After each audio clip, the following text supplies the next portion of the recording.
Dieta vegana para praticantes de esporte. É possível ou tem um pequeno rendimento a menos?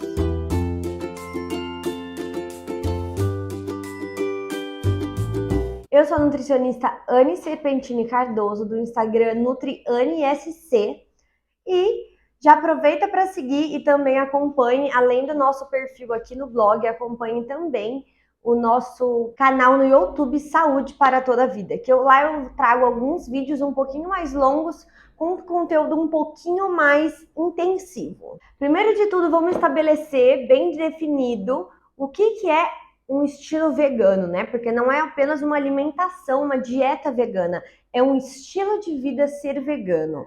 Bom, a gente já está bem acostumado com o vegetarianismo, né? Que é o corte de carnes.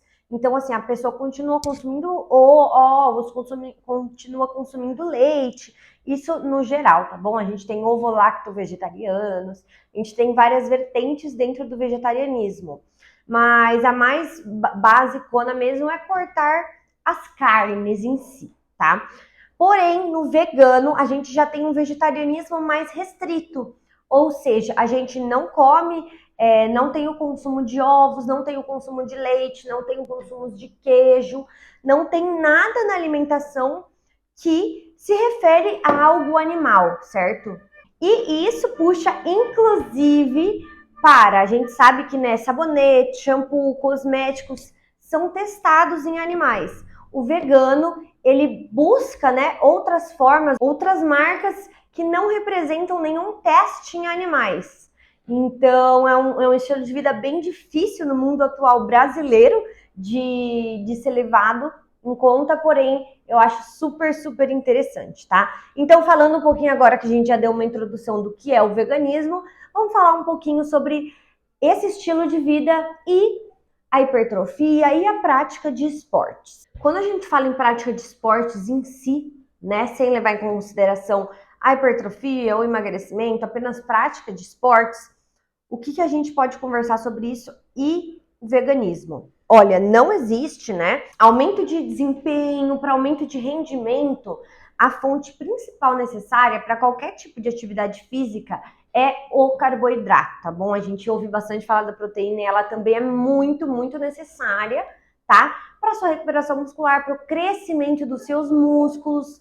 Porém, o principal que vai te dar um combustível vai ser o carboidrato, que vai ser digerido ou estocado em glicogênio no nossos, em volta do nosso músculo esquelético, tá bom? Então, ele sim que vai te dar aí a força, aumentar o seu desempenho e rendimento no treinamento, tá?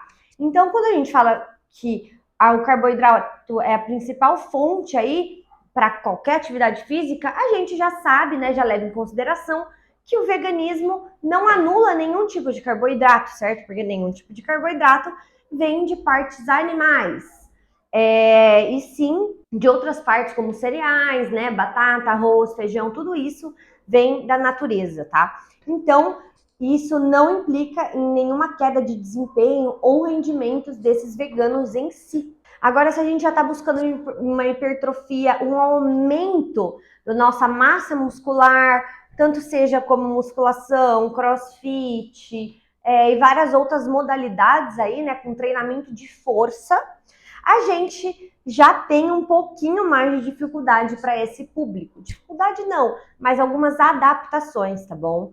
Então, assim, quando a gente leva em consideração que a gente quer aumentar a nossa musculatura, a gente tem que fazer aí, em média, de 1,5 a 2 gramas por quilo de proteína, tá bom? Então, levando isso, se a gente não tiver em déficit calórico, se a gente tiver em déficit calórico, que é o emagrecimento, é até 2,3 gramas por quilo, tá bom?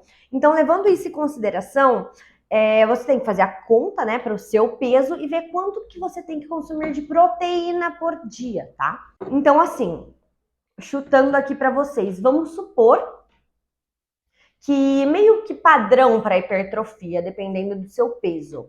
Vamos supor que você vai consumir ali de manhã 20 gramas de proteína, no almoço 40, no lanche da tarde 20 e no jantar 40 novamente. Isso daqui para uma dieta de hipertrofia, tá bom? A gente está supondo essas pessoas esses números. Então você tem que consumir aí, ao longo do seu dia, 100 gramas de proteína, ok? Ok. Em um frango, em uma carne, em carnes, a gente encontra em 100 gramas 25 gramas de proteína, tá bom? E a gente encontra em um ovo 7 gramas de proteína, em uma fatia de queijo, de 3 a 7 gramas de proteína, em um copo de leite, 6 gramas de proteína. Então é mais ou menos.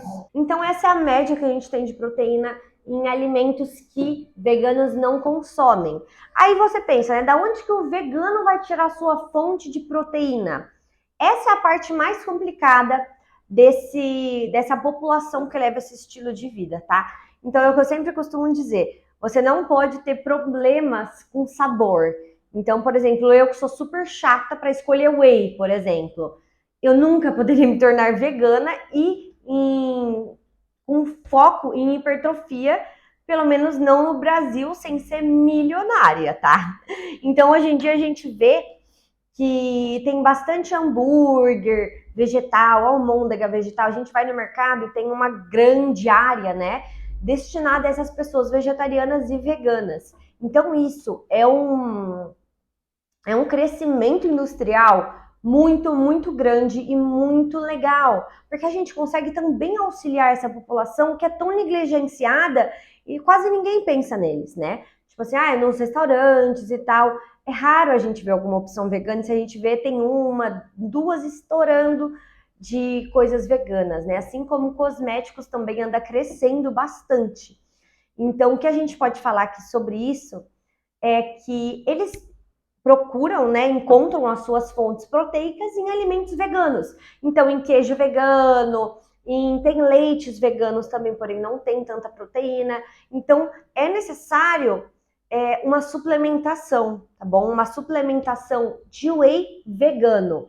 E aí a gente encontra bastante a proteína da ervilha, a proteína do arroz, a gente encontra também um blend proteico, que é a mistura de todas essas proteínas de leguminosas, como a ervilha, né? Lentilha, toda a mistura dessas proteínas juntas, tá bom? Então existem vários blends deste tipo, porém eles são bem mais caros que o normal. E sobre o gosto, infelizmente é uma coisa que a indústria ainda anda pecando, tá bom? Então o gosto desses wheys, para mim particularmente, não consigo consumir. Eles são bem dificultosos. Então você vai ter que acrescentar alguma coisa chocolatada, fazer receitinha, alguma coisa com esses blends proteicos.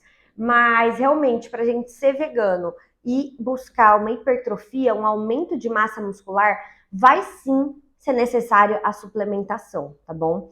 Porque mesmo que for com tofu, obviamente que no almoço, no jantar não será necessário, a gente consegue utilizar outros alimentos que também são fontes de proteína vegetais, como feijão, ervilha, grão de bico, tudo isso, tá? E agora nas refeições intermediárias, como não vai poder ser consumido ovo, leite, que são opções que aumentam bastante, né, a nossa quantidade de proteína indicada, vai ter que ser necessário uma suplementação, tá bom? E essa foi a dica de hoje da Nutri. Não esqueçam de me seguir no Instagram NutrianeSC, de acompanhar aqui no blog e já de se inscrever ali no nosso canal do YouTube também, Saúde para toda a Vida.